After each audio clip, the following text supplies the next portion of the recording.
Welcome back. Last week we brought you a special presentation, the Catholic Church at a Crossroads. Now, during that special we told you about a conference of nuns that was being held in St. Louis. Well, tonight we have an update for you. Board members of the Leadership Conference of the Women Religious, country's largest group of Catholic nuns by far, they wrapped up their annual meeting. Now, the nuns were contemplating whether they would allow the Vatican to overhaul their organization as threatened or to form an independent organization outside the Vatican's reach. Now, here with the outcome and some reaction, our reporter Kim Lendl. Yeah, that's right, Rich. You know, 900 of the 45,000 nuns attended, and about midweek, the president, Sister Pat Farrell, gave an address in which she compared the nuns to weeds.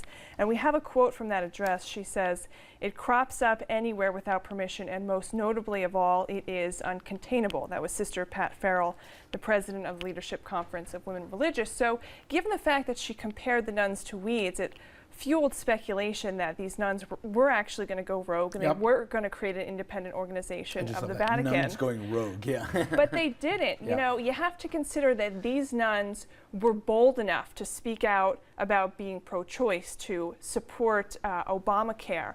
But in the end, these nuns took the middle of the road. They said there needs to be more dialogue, and they're willing to do that. But what's at stake for them is really a lot here. But you made it clear in the report that we brought last week, and Kim, you had conversations with nuns from different orders.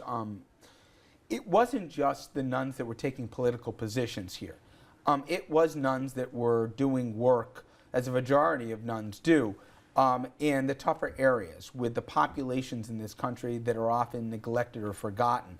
And it wasn't whether they liked Obamacare or they believed in whatever social policy position. They were dealing with populations, and the Vatican had other ideas for them, and that was a crux of a lot of the real debate here, wasn't it? Yeah, and all that could be in jeopardy because what's at stake, the Vatican wants to put 3 bishops in charge of these nuns who oversees what they read, what they write, what they talk about in their general assemblies.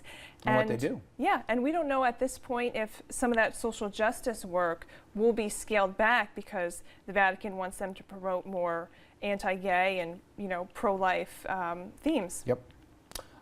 Now, all last week, we asked the folks at home to sound off on the question that Kim and I discussed during that hour about the biggest challenges facing the Catholic Church, and there are many. It hasn't, and it goes well beyond just the nuns in this country as to where their direction is, but declining populations, whether it be in the pews or people going into the priesthood or parochial schools getting shuttered, etc. And you folks had a lot to say. We only got to a fraction of the reaction at the end of the week, so we figured we'd open up our mailbag now and get to some more. Let's start off with Ryan, who said the following. The problem is that people don't believe anymore. And I just say to Ryan, when you look at the poll numbers, you'll see decreases certainly in attendance on Sunday. But when asked about the laity, more than 90% still believes in a higher power and they believe in God. It's that less than half have confidence in the organization of the Vatican and the organized church altogether. We got another comment that read, quote, "The pews are not empty because people are lazy or bad, but because vast millions of folks are completely disgusted with the hypocrisy of the church." Cindy wrote saying, "This order of nuns are truly doing the Lord's work by helping the community. The Vatican should take note and follow their example." And we got this comment from Barry, who wrote, "Fascinating show in the church. I learned a lot. Plus, I actually was able to listen to Donahue for more than 10 seconds. And he's talking about the head of the New York Catholic League, Bill Donahue, which I had an interesting conversation because he and I both share a passion that we'd love to see our church succeed. We also share some of the same concerns, parochial schools being chief among them.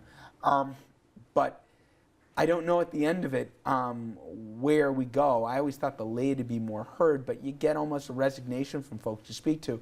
It's the way it is, and the best example is the people you spoke to with the nuns.